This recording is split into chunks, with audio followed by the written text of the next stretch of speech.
Well, welcome back. I think Dan would have a heart attack if he's seen that. Oh, Dan's worked all weekend. Saturday, Sunday, it's a public holiday here. It's now Monday. He's done the wing, which is all off away getting coated. You can see the little stabilisers hanging there. He's done a dump pipe that comes out the side. And he's also working on a catch can at the moment. So the reason he's doing another catch can is because it weighs 4 kilo. Who made that in the first place, I wonder? So we've just cut the rear wishbone mount off the diff because the wishbone was hitting the top of the roll bar when it was down as low as we wanted to go. Because Dan likes cars being nice and low, he said we've got to change it. So I'm just listening to him. Gotta look sick.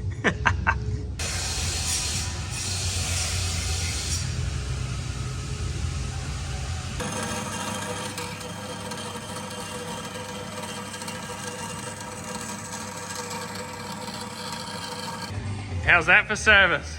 That's pretty good service. 4 hours, it's all powder coated. It's pretty amazing shit.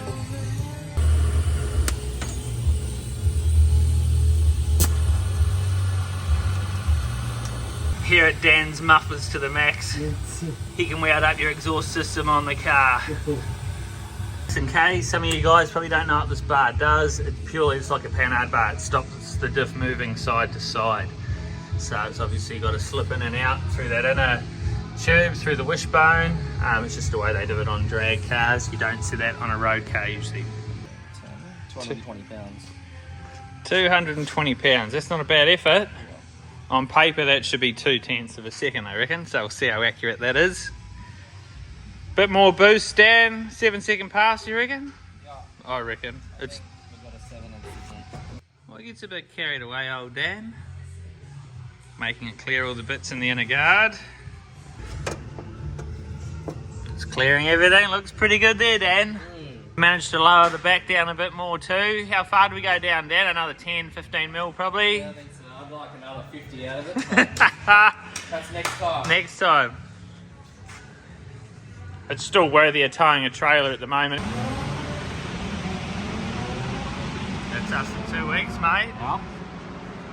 Just a bit more Sydney prep going on here. Another head gasket. This time we've gone for the 88mm one. Even though we're an 87mm bore, it shouldn't matter. It's all they had in stock that we can get our hands on. So hopefully we won't need it, but just in case, it's coming on the plane with me. Oh, new stickers, Dion. How good, mate? Gets all our sponsors on the back, eh? How good. Thanks for doing that. Well, we've got a bit of a surprise today. We managed to get a pass to Kenda test day. It's Friday now, so it's only 8th mile, but we're going to practice our 60 foot, see how this weight difference affects anything. So we'll start by leaving the same tune that we originally had in it from the last meeting and see what it does to them 60 foot. So on the last videos you would have seen we went 131 something several times. So without changing the tune, I just purely want to see what the weight loss and what these new wheels do in the way of changing that 60 foot time. So these boys have done some massive days getting this thing ready. So they've changed the inlet manifold, changed all the injector setup I think, and a few other bits and pieces. So we'll see how this thing performs. It's coming to test. So it'll be good to see what this thing does before we get down at Jamboree. I think it's gone 680 or 670 before at 212, don't quote me on it, but it is a bit of a weapon. It might be a weapon, but it doesn't have much on the old new wing Toyota Celica lowered to the ground, the best it's ever looked. What do you reckon? Let us know in the comments. What do we need to change to make this thing look any better? Or is it just possibly the best looking automobile you've ever seen now? So Dan's finished all the catch can, another beautiful piece of automotive engineering. Oh, we got the new sticker on the windows. We've got Soteria in the middle there. They're the ones that got us them wheels. So that was a massive big thing that's been given to us. And obviously all the other guys that continue to support, thank you very much. The track today, Varun. And we're testing 2,200 horsepower. Unfortunately, that's all, yes. That's all. And now you need a G57, you think? You're starting to get a bit greedy, Varun. Well, I've done all this work to make the same power. I'm stuck.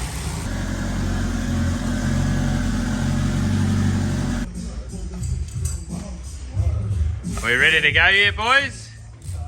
Just a couple of last minute things. What do you reckon? Last minute things there, mate? Yeah, mate. That's the story. What are you doing, Cameron? New battery, man. Camera's just getting charged up for the day, you know? Yeah, excuse the pun. G'day, TJ! Hey, it's the richest concreter in Queensland! So dirty when you called me before. I forgot your box of mud. Oh, you didn't! I forgot your box Oh, of you mud rookie! in the truck.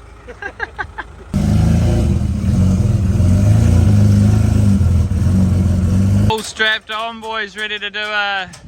What does this thing do to the 8th? 11:30. 11:30 to the 8th. Is that lunchtime?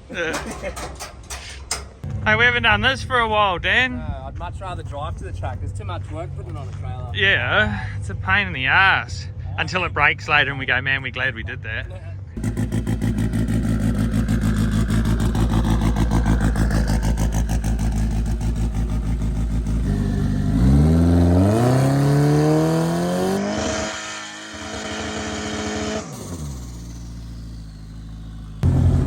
Here we go.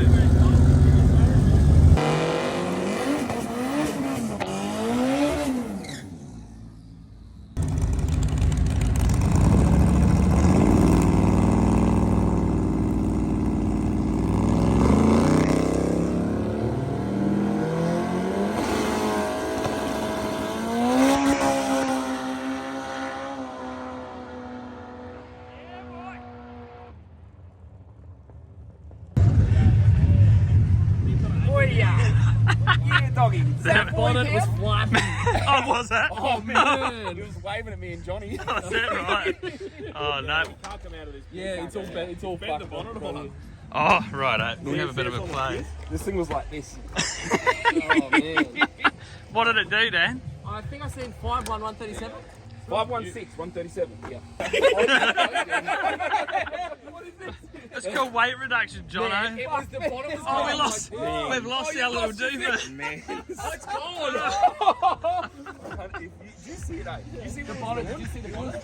going like I this? seen it flapping. I was like, oh, I stayed in it. So there we go. 127, 60 foot, finally in the 1.2s. 137 mile an hour to the 8 and a 5.16 to the 8. So according to my calculations, that should be a 7. That's 7. Now, definitely surprised us then, so that was good. So this next pass, we've definitely ramped heaps more in. We've probably put too much in, to be honest, but instead of starting at the slow end like we should by the book, we're just going to throw a lot more in really early and to see if the tyre cops it or if the front wants to go up more, or if it leaves and does what it should do. If it does, it'll be quite an exciting pass, I think. So that was a really good comparison. All we did, we changed nothing in that tune, purely just the difference from the weight and the wheels that we've done, and it dropped 1.6 tenths to the 8th. So that's a massive thing. Also picked up 4 mile an hour.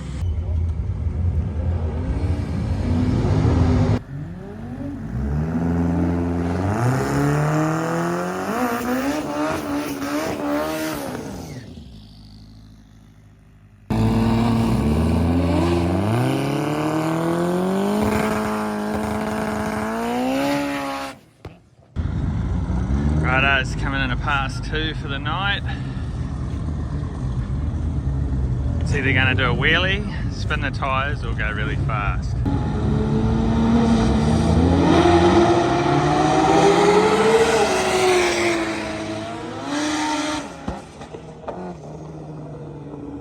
Did a wheelie. There, mate. We went for the moon. Yeah. Oh, man. I don't know how high up it went, but it felt kind of high. I'll show you in a video I've got. It goes really high. Well, yeah. Touch wood, it doesn't It look still had like... perfect oil pressures, coolant, everything was still perfect. Flat the side pipe. Well, hopefully that was our only casualty. Dan put a lot of work into that this week. Now he's going to have to do another one. Well, touch wood, everything's sort of unscathed. It just hit that pipe and just pushed the pipe into the steering column slightly. So apart from that, the wheels look straight. It still drives. There's no oil leaking out of anything. It didn't touch the pan under the engine. So we might have got away a bit lucky. That might teach me to not put so much in it when you don't know what it's going to do. Uh-oh, Bags. When Bags gets a circular saw out in the pits, you know we're in for a bit of a surprise. Here's some glasses, mate. Somewhere through there, that'll do. So that's why it did what it did. We did get probably a little bit greedy. Gonna have another run, Dan? If it does any wheelies, mate. I hope it doesn't. Nah, they're not ideal. That's what Mitch does. That's Mitch's job. Righto, third pass. Is it gonna wheelie? Is it gonna behave itself?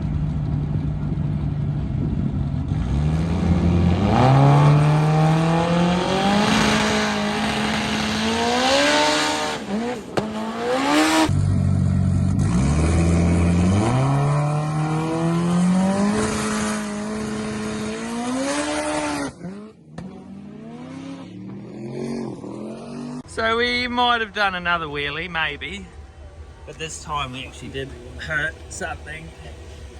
We have oil in our pan, and it's coming from the sump.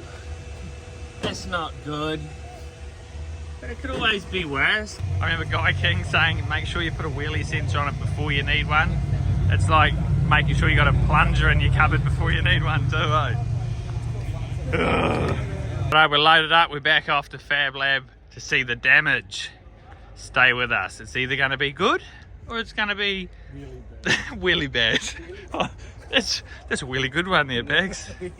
Righto, let's do it. Did you have a really good trip here, mate? Really good trip back to Fab Lab and 101 Motorsport?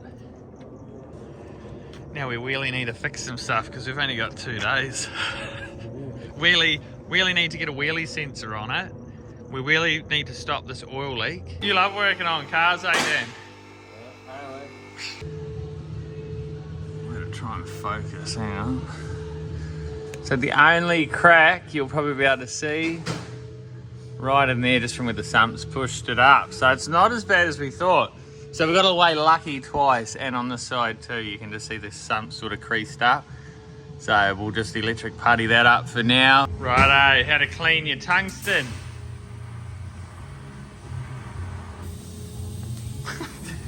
That's the go. That's half our sump and half of Willowbank's tar seal. So now we've finished welding it up. Now what's the saying there, Bags, when you're up on a roof sometimes? To your best, silicon the roof. Oh, there we go. We're all puttied up. We're ready for business, boys. We're ready for business.